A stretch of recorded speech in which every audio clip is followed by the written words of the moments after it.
a abrirem suas Bíblias em Lucas, Evangelho de Lucas, capítulo 16, a partir do verso 19. Estou usando hoje a Revista e Corrigida, porque não gostei da tradução que a NVT fez desse texto, achei que enfraqueceu a força do texto.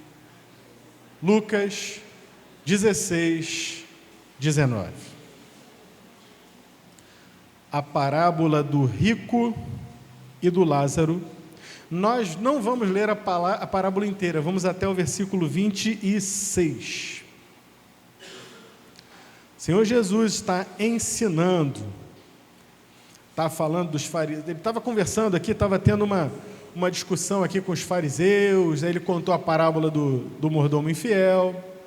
Na sequência ele falou sobre a lei, e os fariseus que são avarentos.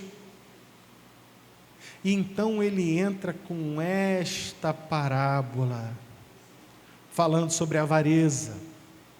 Não é sobre riqueza, a parábola não é sobre riqueza e pobreza. Não é sobre justiça social.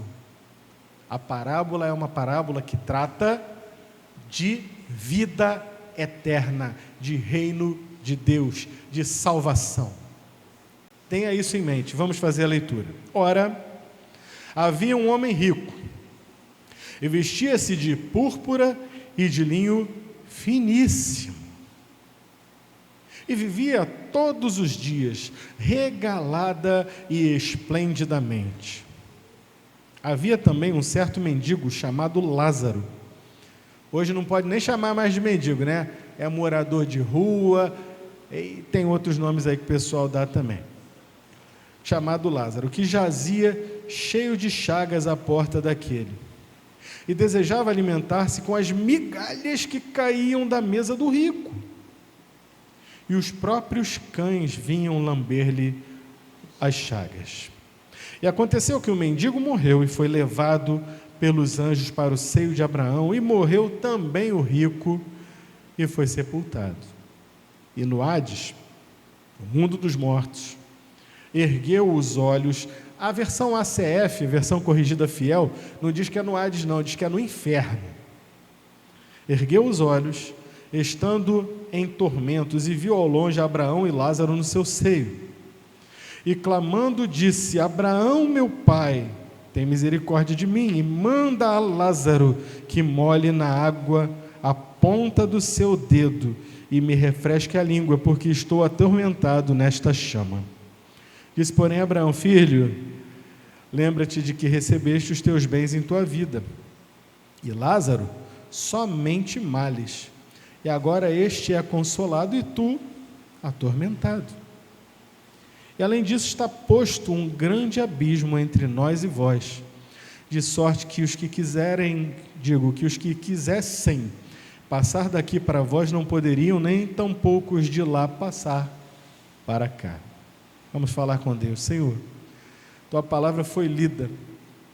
Peço ao Senhor que eu possa ser instrumento nas tuas mãos, que meu coração esteja preparado para entregar as tuas verdades, que o coração, a mente, os olhos, os ouvidos dos meus irmãos estejam atentos nessa manhã, para que a tua palavra faça o que só ela pode fazer. Em nome do Senhor Jesus. Amém. Meus irmãos, vivemos um tempo esquisito, um tempo de um evangelho que não é mais evangelho, é um evangelho social, de justiça social, de achar que tem que fazer justiça social, mas ninguém mais fala do que o evangelho é. E o evangelho é o poder de Deus para a salvação de todo aquele que crê. Ainda creem nisso, Igreja Batista 22 de novembro? Que bom ouvir que os irmãos creem nisso, porque a turma aí fora está falando muito do social, do social, do social, do social. Mas aqui nós estamos falando, se me permitem, do salvacional. Social faz parte. O social é decorrência da vida de alguém que é salvo. porque só alguém que estava em trevas e veio para a luz pode enxergar no outro o seu semelhante. Vamos ver se a parábola nos permite compreender desta forma? Primeiro, pega o versículo 1 e observa o que ele declara sobre o versículo 1, sobre o rico, e no versículo 2, sobre o Lázaro. Versículo 1 diz: havia um homem rico e vestia-se de púrpura e de linho finíssimo e vivia todos os dias regalada e esplendidamente. Ou seja, a vida do rico era se vestir com o melhor que ele podia comprar, e ele podia, e não tinha dia ruim, todos os dias, regalada e esplendidamente, podia comer o que quisesse, mandar trazer de onde quisesse, e viver a sua vida no melhor, no top da moda, mostrando que ele era poderoso. Mas, logo ali, na porta dele, qual era a cena que se desenrolava? Havia também um certo mendigo chamado Lázaro, que jazia cheio de chagas à porta daquele. Um se vestia com o melhor e comia do bom e do melhor. O outro não tinha casa e morava à porta da casa daquele. O outro se vestia de andrajos, de trapos, morava na rua e não vivia regaladamente e nem esplendidamente, muito pelo contrário. Além de não ter glamour, ele tinha vontade de comer até o que caísse da mesa do rico. O outro tinha tanto sobrando que devia deixar a comida estragar. Enquanto o Lázaro padecia necessidade, padecia fome. Um vivia regaladamente e esplendidamente. O outro, para traduzir aqui para o nosso português, era cheio de ziquezira, com a pele toda alanhada, todo cheio de ferida. E quando a Bíblia diz aqui que os próprios cães lhe lambiam as feridas, isso é uma coisa que para aquele povo oriental naquele tempo simbolizava um nojo absurdo, um nojo profundo, porque o cão, para o judeu, para o árabe, ele é um animal impuro, ele não é um bom animal. Quantas vezes a gente vê aqui na Bíblia os povos desse tempo aqui falando mal do cão? O próprio Golias: sou eu algum cão? Em outras ocasiões você vai encontrar na Bíblia dizendo: teu servo não passa de um cão morto. O filho de Saul colocando para Davi, o Mefibosete, dizendo isso: não passa de um cão morto. E tantas vezes a gente vai ver isso na Bíblia. Então, quando o texto coloca que os cães lambiam as chagas, as feridas de Lázaro, isso quer dizer o seguinte: Lázaro estava no fundo profundo do poço. Esse era o quadro. Não era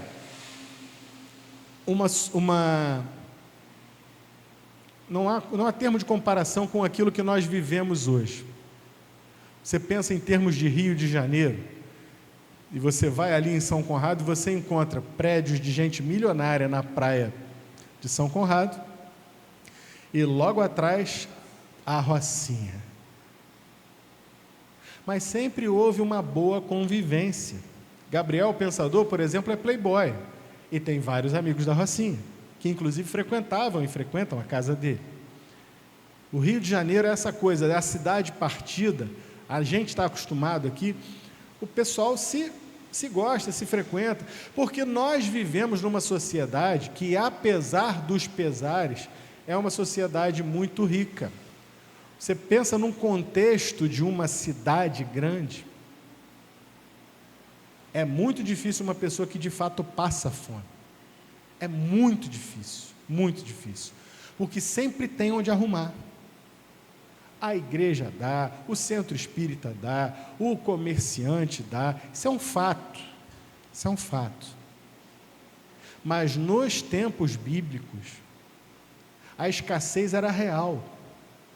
Hoje nós temos aqui, assim como o rico, nós temos acesso a frutas que não tem aqui na época.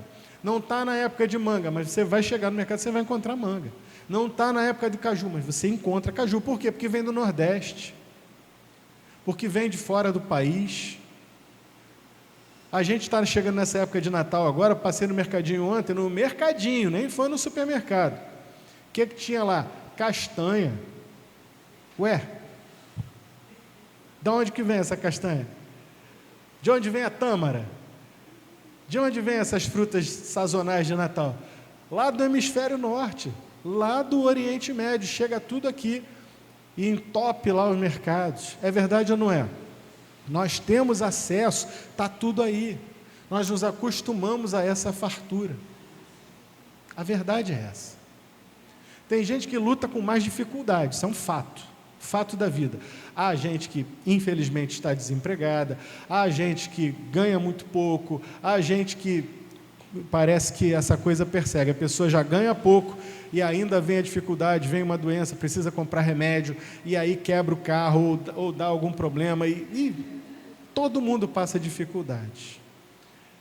Mas eu quero crer que numa cidade grande como Niterói, como Rio de Janeiro, passar fome é muito difícil, por conta de pessoas que ajudam, de ONGs, de igrejas, enfim. Mas a história aqui que está contando aqui é real. Embora seja uma parábola, nesse tempo, de fato existia. O que está sendo colocado aqui é um paralelo entre alguém muito rico, mas que apesar de muito rico, sofria de um coração duro, usurário, que só queria para si, para ele, linho fino e púrpura, para ele, o melhor da terra para comer, o melhor vinho para beber. E o mendigo está ali na minha porta, fica ali fazendo sujeira, fica ali atraindo cachorro para minha porta, que nojo. Cadê a guarda municipal para tirar esse mendigo da minha porta? Será que isso não acontecia? Então, ainda acontece hoje, irmã, por aí, não sei. Parece que acontece. Então tinha lá, para ele tudo, mas o coitado que morava na porta dele não era visto como gente, não era visto como um semelhante. E é interessante isso, porque o Senhor Jesus está contando isso dentro de um contexto judaico. Em Israel, vamos colocar assim, provavelmente dentro dessa parábola, já que o Senhor Jesus não disse nada diferente, provavelmente aquele Lázaro era judeu, assim como o rico. Tanto assim o é, que o Senhor Jesus provocativamente vai botar Abraão no meio dessa história. Mas antes de chegar em Abraão, vamos ao versículo 22. Preste atenção no que o Senhor Jesus faz no versículo 22. Aconteceu que o mendigo morreu e foi levado pelos anjos para o seio de Abraão. Mendigo, Lázaro, morre, anjos o levam para o descanso, visto aqui como o seio de Abraão, certo? O rico morreu também? Morreu, mas cadê os anjos? Só diz aqui que ele foi sepultado. O rico não foi levado para o seio de Abraão. O rico, usurário, que só pensava em si, que não via o irmão dele em Abraão como alguém digno de que ele ajudasse. Pensa bem, uma pessoa rica, está um mendigo morando ali na rua dele, uma dificuldade tremenda, chagas, machucados, feridas. Ele tinha condição de, vá lá, prover algum alimento para aquele homem? Provavelmente. Ainda que fosse do que sobrasse da sua mesa, não tinha? Tinha, mas não fez. Ele tinha condição de levar aquele homem para tomar um banho, para se purificar, porque no contexto judaico a purificação era feita com água, ungir as feridas daquele homem com azeite, sim ou não? Mas nunca fez, nunca se preocupou em fazer, porque não pensava no outro como igual. E tem gente por aí até hoje que, muito pelo contrário, só se sente grande quando enxerga o outro como pequeno. Entendeu? Tem gente que só se percebe grande, só se vê grande quando o outro está humilhado. Em comparação, eu sou grande, esse aqui não vale nada. Embora ele pudesse ajudar, embora ele pudesse alimentar o faminto, e isso está na lei de Moisés o tempo todo, embora ele pudesse prover tratamento para aquelas feridas, e os cães atacavam, ou melhor, lambiam aquele homem por causa das feridas. Aquele homem era impuro em todos os graus, no pior grau, e isso para o judeu era terrível, um homem ser impuro. Esse mendigo não poderia, por exemplo, ir ao templo, porque ele estava impuro, lambido de cão. Mas o Senhor Jesus monta a sua parábola de tal forma que o rico é sepultado e o mendigo, que é um filho de Abraão, ele vai para o seio de Abraão. O rico achava que, por ser um filho de Abraão, ele tinha direito, era certo que ele viveria regaladamente, viveria o melhor da terra e ainda estaria em paz para todo sempre, porque ele era um filho de Abraão. No entanto, ele se enganou. Por que esse homem se enganou? Porque ele não estava cumprindo a lei e os profetas. Não estava alimentando aquele que tinha uma dificuldade, não estava fazendo o bem, não estava vendo o seu irmão como um irmão, mas como alguém que era menor do que ele e indigno de respeito, de amizade, de carinho, até mesmo de estender a mão. Meus irmãos, que perigo essa parábola para nós nesses dias de hoje, para tantos nesses dias de hoje, porque nós cunhamos termos, nós usamos termos, não usamos mais mendigo, porque agora o pessoal já não fala mais mendigo, mas nós dizemos morador de rua. Já viu como é que está ali? Morador de rua está ali, está um terror aquilo ali. Nós dizemos cracudo, olha lá o cracudo, cuidado com esses cracudos.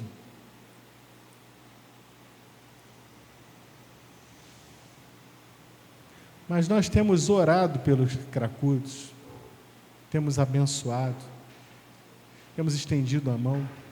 Não digo estender a mão com dinheiro, porque se nós dermos dinheiro na mão do drogado, infelizmente, ele vai usar droga. Mas nós podemos alimentar, e como igreja temos feito isso. Temos ajudado alguns. Quem vem aqui e pede, recebe, graças a mão que os irmãos estendem, colocando aqui as suas ofertas de alimentos. Graças a Deus por isso. Mas, meus irmãos, nós temos que olhar para essa parábola e pensar: eu sou mais parecido com o Lázaro ou sou mais parecido com o rico? Nessa manhã, você e eu temos que olhar para esse rico e ter desse rico da parábola tanto nojo quanto ele tinha do mendigo Lázaro. Por quê? Porque essa história fala mais uma vez sobre a vida eterna. E se tem uma coisa que nós estamos aqui domingo após domingo falando sobre ela, é a salvação, é a vida eterna. E o verdadeiro mendigo dessa parábola é aquele que foi rico, porque a vida eterna para ele vai ser no inferno.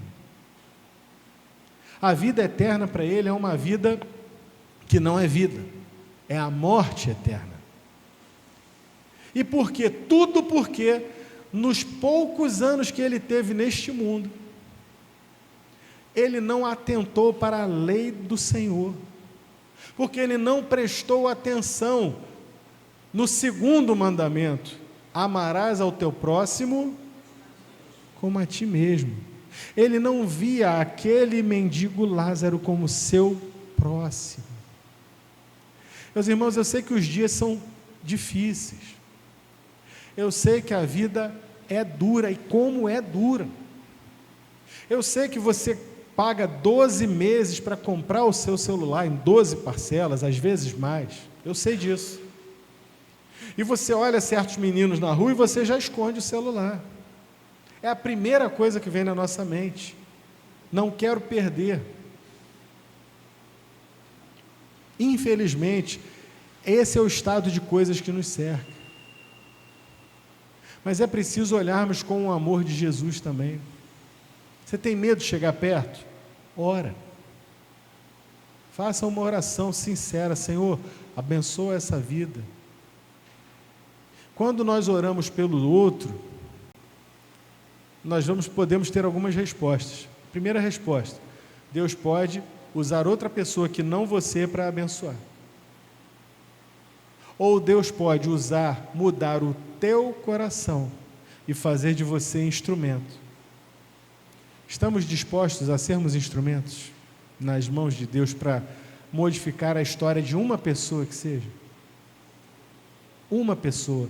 O Senhor Jesus não disse aqui na parábola dele que o rico foi para o inferno porque ele era errado nos negócios. Não disse. O Senhor Jesus não disse aqui: o rico roubava os outros, o rico não pagava os seus funcionários. Não foi nada disso que o Senhor Jesus colocou. O que ele colocou aqui?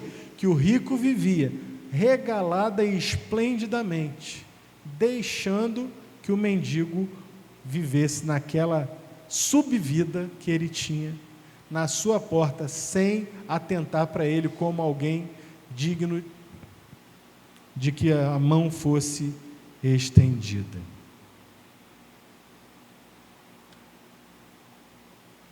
Nessa hora o rico vira para Abraão aqui na parábola. Nessa hora ele chama a atenção para que ele diz: Abraão, meu pai, pai Abraão. E o que me chama a atenção é a resposta de Abraão. Disse, porém, Abraão, versículo 25: Filho, o que o Senhor Jesus está dizendo aqui?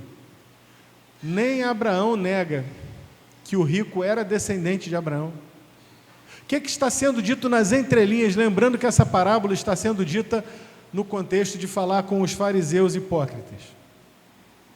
Vocês ficam arrotando aí que são filhos de Abraão, achando que ser filho de Abraão é garantia de alguma coisa. E o Abraão da parábola chama o rico lá no inferno de filho. Isso aqui foi uma estaca cravada no coração de cada um daqueles fariseus. Ninguém nega a filiação. Era um filho de Abraão, sim, mas agiu mal. Não se coadunou com a lei de Abraão, com a lei de Moisés, com a lei do Senhor. Meus irmãos, a salvação, ela vem pelo Senhor Jesus. Somos salvos pela graça, um favor imerecido. Somos filhos por adoção.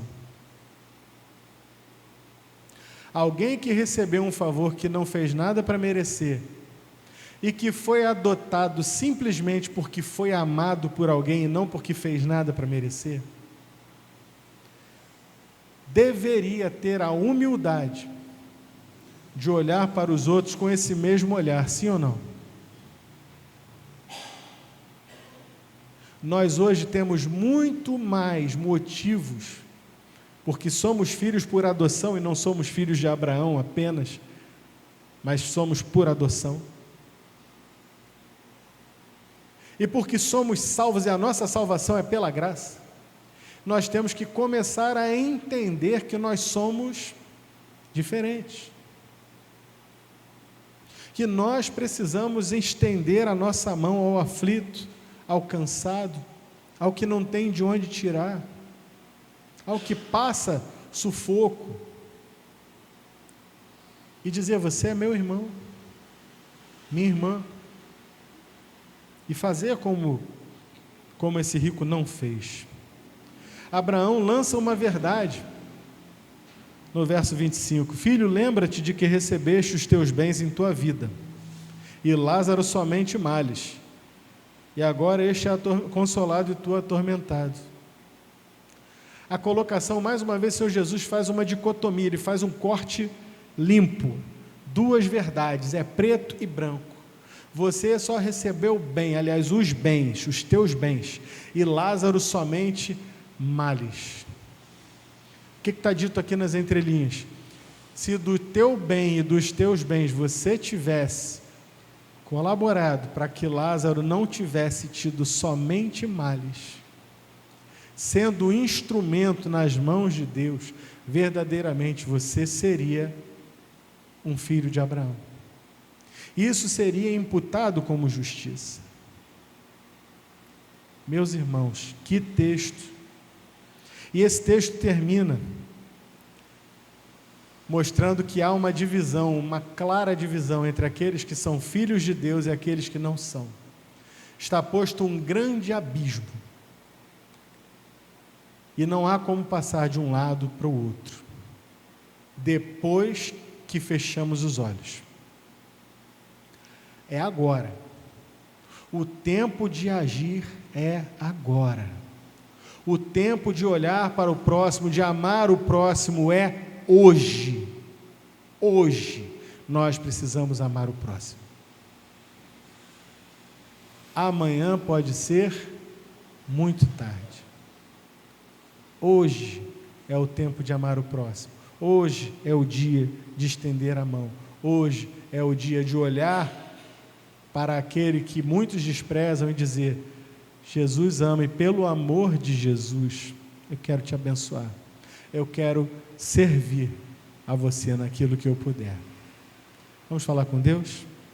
Senhor, a tua palavra foi pregada, uma palavra que corta, que faz divisão entre alma e espírito, que ela possa frutificar em nós, que a tua igreja possa agir como igreja, cada um de nós individualmente, porque a salvação é individual, e nós individualmente possamos colocar em prática essas lições poderosas que o Senhor Jesus nos dá e que fazem a diferença entre a vida e a morte, e que nos mostram, evidenciam o caráter daquele que é salvo pelo Senhor Jesus e daquele que está vivendo em engano. Abençoa-nos em nome do Senhor Jesus, por quem oramos. Amém. Vamos louvar o Senhor?